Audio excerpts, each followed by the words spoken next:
Jelajahi cara baru mendapatkan informasi. Download Metro TV Extend sekarang.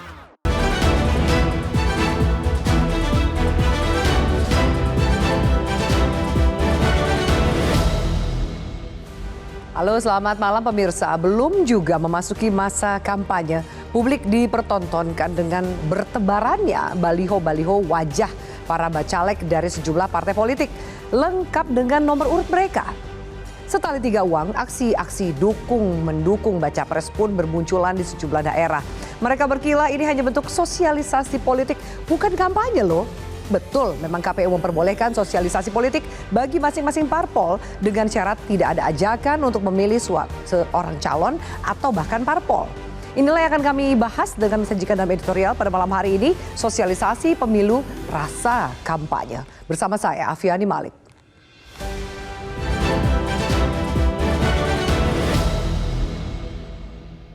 Sosialisasi pemilu rasa kampanye.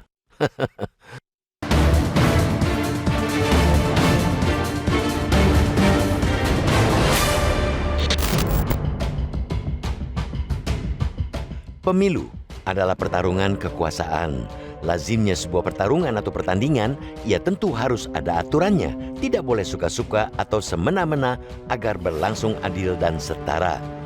Oleh karena itu, Komisi Pemilihan Umum atau KPU sebagai penyelenggara pemilu mengeluarkan aturan, termasuk mengenai tahapan atau periode kampanye, yakni pada 28 November 2023 hingga 10 Februari 2024. Hal itu tertuang dalam Peraturan Komisi Pemilihan Umum Nomor 15 Tahun 2023 tentang kampanye pemilu.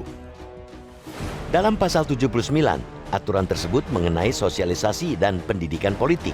Pada ayat 1 dikatakan, partai politik peserta pemilu dapat melakukan sosialisasi dan pendidikan politik di internal partai politik peserta pemilu sebelum masa kampanye. Dalam hal pelaksanaan kegiatan sosialisasi dan pendidikan politik, sebagaimana dimaksud pada ayat 1, parpol dilarang memuat unsur ajakan, mengungkapkan citra diri, identitas, ciri-ciri khusus atau karakteristik partai dengan menggunakan metode penyebaran bahan kampanye kepada umum, memasang alat-alat peraga kampanye di tempat umum, atau media sosial yang memuat tanda gambar dan nomor urut parpol. Namun yang terjadi di lapangan belakangan ini, para kontestan baik untuk pemilihan anggota legislatif maupun pemilihan presiden seolah tak menghiraukan aturan itu. Mereka mencuri start dengan berlomba-lomba memikat calon pemilih. Spanduk, umbul-umbul, dan baliho yang memuat wajah para bacalek dari sejumlah parpol beserta nomor urutnya bertebaran dan menyesaki ruang publik. Begitupun dengan aksi dukung-mendukung baca pres yang terus bermunculan di sejumlah daerah. Berbagai lembaga survei pun tak mau ketinggalan. Ikut-ikutan merilis elektabilitas para bakal calon kontestan. Masa kampanye pemilu yang singkat cuma 75 hari jika dibandingkan pemilu 2019 yang 203 hari, tentu tidak boleh dijadikan alasan oleh para kontestan untuk menyalahi aturan. KPU sebagai penyelenggara pemilu mestinya juga tidak diam. Lembaga ini bisa meminta Badan Pengawas Pemilu menegur kepada mereka yang terbukti melanggar aturan. Pemilu bukan semata pertarungan untuk meraih kekuasaan. Ia juga merupakan sarana pendidikan politik untuk rakyat. Apa jadinya jika pelaksanaan pemilu berjalan ugal-ugalan dan sesukanya, tanpa menghiraukan segala aturan? Pendidikan politik dan kualitas demokrasi macam apa yang mau dihasilkan dari proses kontestasi semacam ini?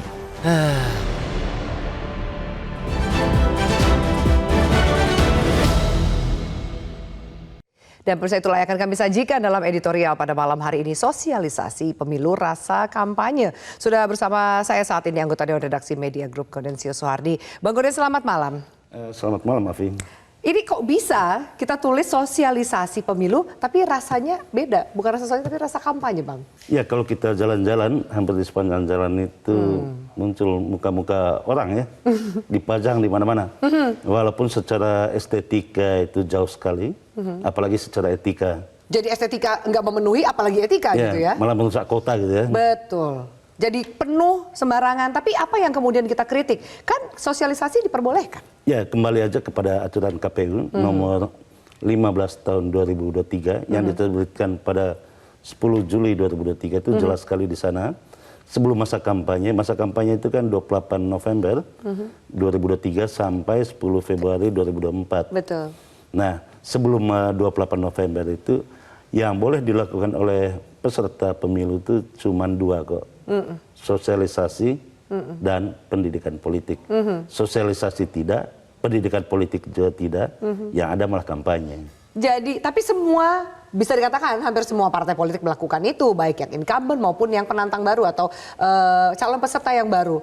Ini bagaimana mereka, harusnya kan mereka paham, bukan pertama kali juga menjadi peserta pemilu. Tentu mestinya mereka paham.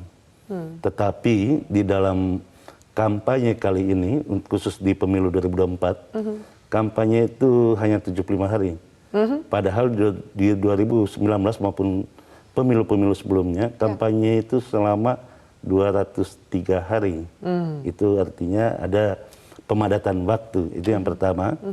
Yang kedua, sosialisasi sama sekali tidak ada aturan yang jelas dari KPU terkait dengan boleh tidaknya sosialisasi yang aromanya aroma kampanye. Karena KPU maupun Bawaslu baru bisa turun itu pada masa kampanye. Masa kampanye itu kan 28 November sampai 10 Februari. 10 Februari. Karena itu masa sebelum 28 November itu adalah masa pertarungan bebas.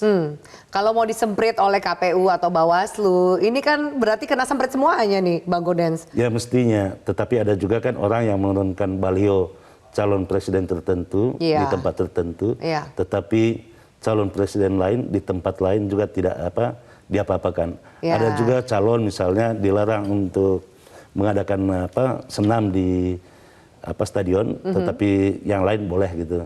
Ini kan aturan yang berbeda-beda karena memang sesungguhnya tidak ada aturan yang terkait dengan masa-masa sebelum masa kampanye. Harusnya sosialisasi yang dimaksud itu seperti apa sih? Sosialisasi yang sebenarnya, sosialisasi yang perlu dilakukan, bukan sosialisasi rasa kampanye ini, Bang Gaudens. Ya, sosialisasi yang dibenarkan itu kan sudah dijelaskan sangat jelas sekali di dalam Peraturan KPU nomor 15 tahun 2023 itu, khususnya di pasal 29.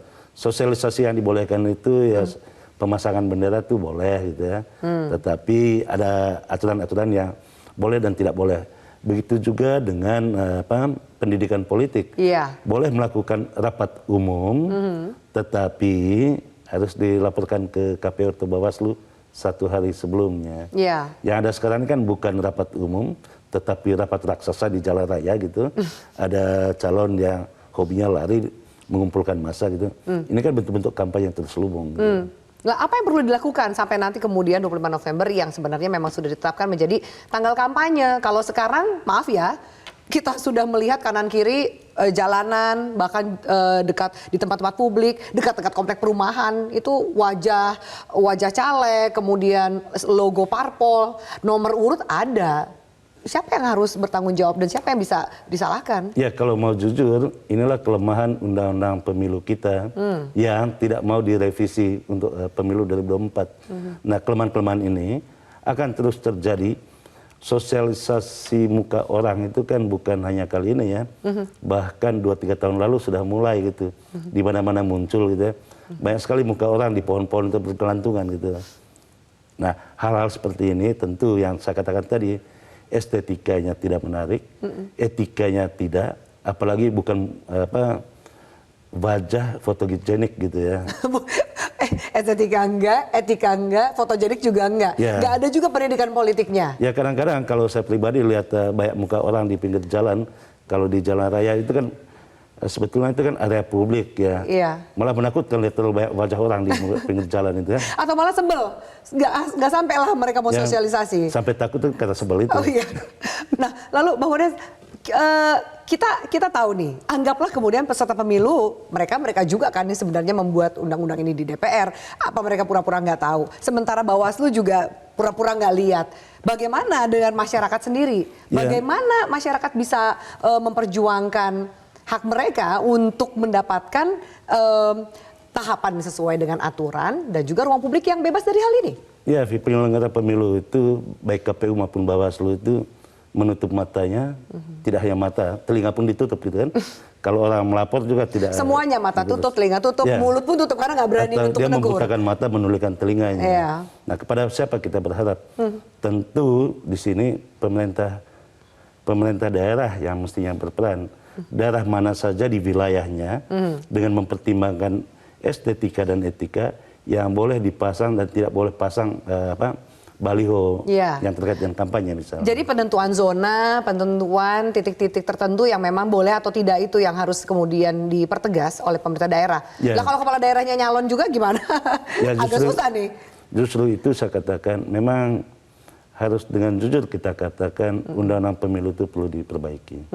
Oke, Bang Odes, lalu apakah bisa masyarakat yang merasa tidak tersalurkan pendapat mereka soal urusan pasang-pasang baliho umbul-umbul yang mengganggu ini melaporkan kepada kemana, dan jika tidak bisa dieksekusi, bisakah masyarakat mengeksekusi, menurunkan baliho itu dengan tangan mereka sendiri? Kita jeda dulu. Kita bahas sesaat lagi, pemirsa, tetaplah bersama kami.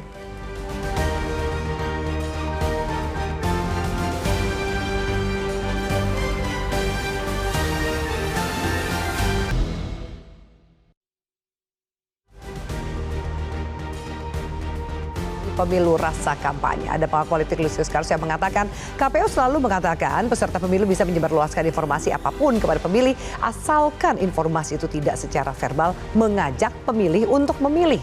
Oke, baik. Sebenarnya jadi ini abu-abunya. Jadi mereka sebenarnya juga diperbolehkan oleh KPU untuk menyebarluaskan informasi asal nggak memilih. Tapi kan ini beda tipis gitu, Bang Odens. Ya, memang di dalam PKPU, peraturan KPU seperti yang dikatakan oleh Lusius itu tidak boleh mengajak istilahnya di dalam peraturan perundang-undangan itu. Jadi dia boleh sosialisasi, tetapi tidak boleh mengajak orang. Gitu. Tapi ada jargon-jargon, apakah itu masuk kategori mengajak? Pilih si A karena begini gitu, misalnya. Masih mending jargon. Yang terjadi sekarang ini kan langsung gitu kan, pilih si A katanya, pilih si B. Nah, hal-hal seperti ini sejatinya, senyatanya itu sudah melanggar undang-undang. Tetapi kan di dalam undang-undang pemilu tidak ada sama sekali aturan yang terkait dengan sanksi terhadap pelanggaran-pelanggaran seperti ini.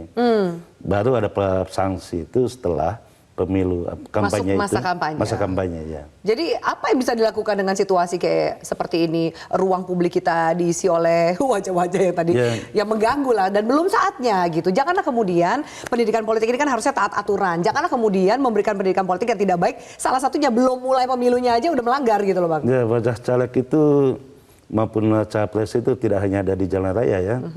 Di kuburan juga banyak kok. Di kuburan? Ya, di mana banyak orang tuh di situ kesempatan untuk memasang sosialisasi. Tentu hal-hal seperti ini kita katakan melanggar etika ya. Nah, pertanyaannya itu kan bagaimana caranya supaya ini tidak terjadi lagi. Satu-satunya cara memang undang-undang itu harus ditegakkan. Tetapi kan di dalam undang itu sanksi sebelum pemilu itu tidak ada. Itu artinya ranahnya itu ranah terkait dengan ketertiban daerah. Pemerintah daerah yang mestinya turun tangan. Akan tetapi kan banyak juga pemerintah daerah sekarang ini kan petugas partai, ada pemerintah daerah, kepala daerah yang menjadi kader partai politik yang juga berkepentingan terhadap pemilu gitu. Karena itu eloknya jika rakyat itu mulai memilih dan memilah siapa gerangan yang akan dipilih nanti. Jangan pilih mereka yang terang-terangan sudah melanggar aturan gitu. Oke, dicatat itu, dilihat ya. Kan penentuannya itu penghakiman terakhir itu kan adanya di bilik suara ya. Ada di bilik suara. Tapi tadi menyambung pertanyaan saya, Bang Odens, boleh nggak masyarakat menurunkan baliho atau spanduk atau yang berkaitan dengan tanda kutip rasa kampanye ini jika mereka merasa sudah terganggu dan merasa pihak berwenang tidak melakukan penertiban? Tentu bolehnya itu di wilayah kekuasaan dari orang per orang ya. Apakah di pekarangan rumah atau di mana dekat rumahnya. Tetapi yang terjadi ini kan di jalan umum ya. Siapa yang berhak itu? Satu-satunya yang berhak ya kembali ke pemerintah daerah, gitu. Satpol PP. Ya. Persoalannya bukan bosnya Satpol PP juga mukanya ada di situ gitu. Itu problemnya. Atau tim ses bagian dari kepala daerah yang ikut calon gitu Ya kan. betul sekali. Mana berani anggota Satpol PP nurunin bosnya gitu Ya Bang. karena itu kita berharap itu dengan peristiwa seperti ini Iya. pengalaman berulang-ulang gitu ya. Tetapi kan kita tidak pernah belajar dari pengalaman. Mestinya di Undang-Undang Pemilu itu diatur kewenangan siapa yang terkait dengan pelanggaran-pelanggaran sebelum masa kampanye tiba. Atau mereka sengaja tidak diatur karena memang menguntungkan juga bagi para peramu undang-undang ini karena mereka tahu mereka akan kemudian maju dalam pemilihan legislatif. Jadi menguntungkan juga untuk mereka. Ya memang kita paham sih bahwa yang pembuat undang-undang itu adalah kumpulan politisi bukan kumpulan negarawan. Ya mereka kepentingan mereka itu kan memenangi Kompetisi ini, kontestasi betul. berikutnya. Ya. Iya, jadi wajar kemudian nggak perlu terlalu kaget juga kalau Bang Rudi katakan tadi bukan ini pertama kalinya dan memang sengaja tidak diatur. Menjadi tidak wajar ketika melanggar peraturan perundang-undangan, melanggar seluruh perangkat aturan itu. Sebab apa? Pemilu itu adalah demokrasi. Demokrasi ciri utamanya itu adalah tunduk kepada peraturan perundang-undangan. Ya. Kalau kita ingin menjadi pemimpin lewat proses demokrasi, lewat proses kontestasi di dalam pemilu, mestinya hal pertama dan yang mendasar itu mematuhi seluruh peraturan perundang-undangan yang ada. Oke, Bang Gores, soal masa kampanye, tadi sempat kita bahas, soal 75 hari ini kan pendek sekali. Bisakah kemudian itu dimaklumi? Kalau di editorial kita katakan itu tidak bisa menjadi alasan, tapi itu adalah alasan disampaikan oleh mereka yang mukanya bertebaran di mana-mana ini. Ya memang ketika pembahasan undang-undang itu masalah memperpendek masa kampanye 75 hari itu menjadi perdebatan. Pokok perdebatannya pada saat itu, kalau masa kampanye terlalu panjang, itu membuka peluang selebar-lebarnya terjadinya konflik horizontal.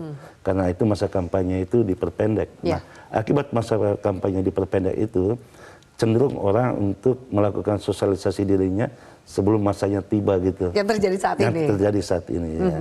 Alasan mereka karena kampanye cuma 75 hari. 75 hari itu. Oke, Bang Gores, kita akan lanjutkan diskusi ini sesaat lagi. Kalau kita sudah bahas soal tadi ada baliho, umbul-umbul dan lainnya, spanduk. Bagaimana dengan aksi deklarasi dukungan termasuk juga rilis hasil survei. Kita lanjutkan saat lagi. Tetaplah bersama kami.